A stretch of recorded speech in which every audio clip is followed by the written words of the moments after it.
Well, good morning, everyone, and Happy New Year. Like many Minnesotans, I have to tell you, I was glad to turn the page on 2025. It was an extraordinarily difficult year for our state, and it ended on a particularly sour note.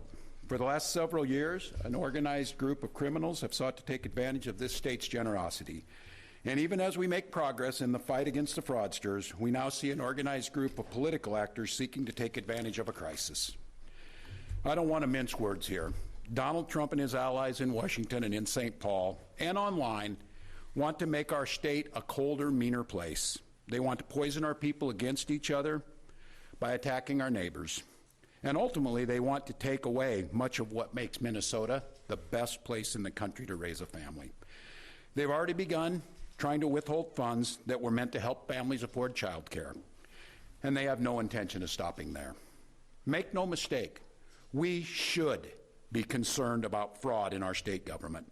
We cannot effectively deliver programs and services if we can't earn the public's trust. That's why over the past few years, we've made systemic changes in the way we do business. We've gone to the legislature time and time again to get more tools to combat fraud. We've fired people who weren't doing their jobs. We've seen people go to jail for stealing from our state. We've cut off whole streams of funding in partnership with the federal government, where we saw widespread criminal activity. We've put new locks on the doors of our remaining programs, and we've hired a new head of program integrity to make sure that those locks can't be broken. All across this state, Minnesotans are hard at work on this problem. Advocates, administrators, investigators are on the front lines defending the integrity of our state's programs, and I want to give a very heartfelt thank you to all of them. There is more to do. A single taxpayer dollar wasted on fraud should be intolerable. And while there's a role to play for everyone, from the legislature to prosecutors to insurance companies to local and county government, the buck does stop with me. My administration has been taking fast, decisive action to solve this crisis. We'll win the fight against the fraudsters. But the political gamesmanship we're seeing from Republicans is only making that fight harder. We've got Republicans here in the state legislature playing hide and seek with potential whistleblowers. We've got conspiracy theorist right-wing YouTubers breaking into our daycares, demanding access to our children. We've got the President of the United States demonizing our Somali neighbors and wrongfully confiscating funds that Minnesotans rely on. It's disgusting and it's dangerous. Republicans are playing politics with the future of this state. It's shameful, and I've said it before, and I will continue to say it. We welcome ideas from anyone, in any party, from any walk of life, who wants to help us continue to stay ahead of these criminals. And we welcome the involvement of the federal government.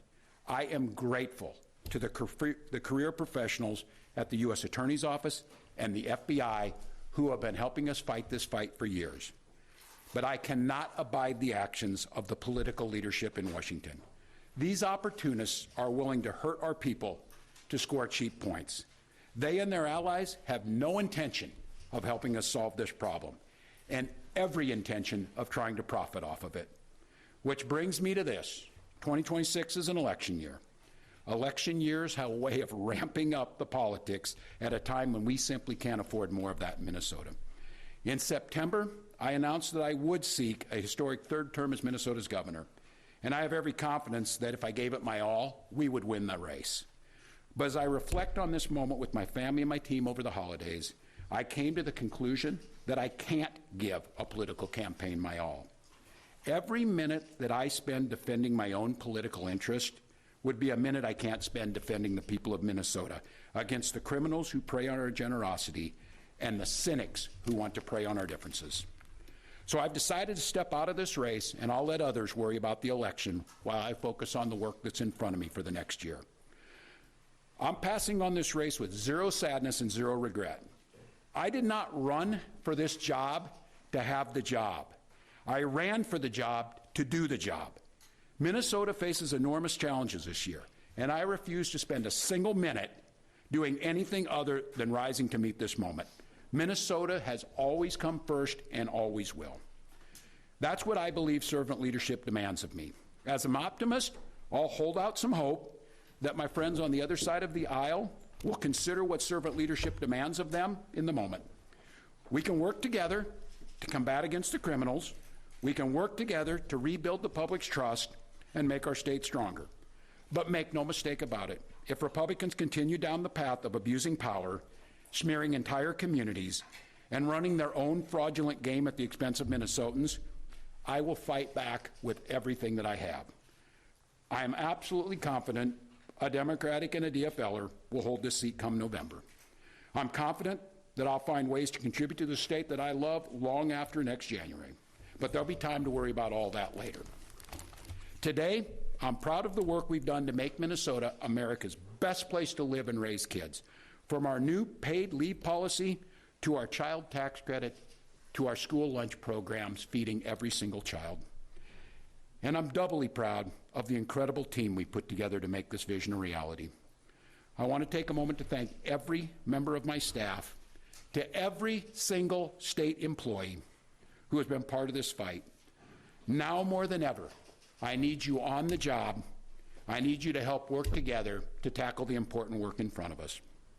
And most of all, I want Minnesotans to know how grateful I am for the opportunity to serve this state, for the privilege that I have been given to serve in this office. I'm on the job. I'm focused on making sure that we stay America's best place to live and raise kids. No one will take that away from us. I'm proud of the way we treat our neighbors. I'm proud of the way that we welcome people to this state. I'm proud of the way that we innovate. And I'm proud of the way that we are optimists for the future. No one's taking this away from us. Not the fraudsters, certainly not this president, not on my watch. Tomorrow, I'll be back with you. I'll give you an update on America's best paid family medical leave program that is now a week into it. And at that time, I'll take all your questions. Thank you all.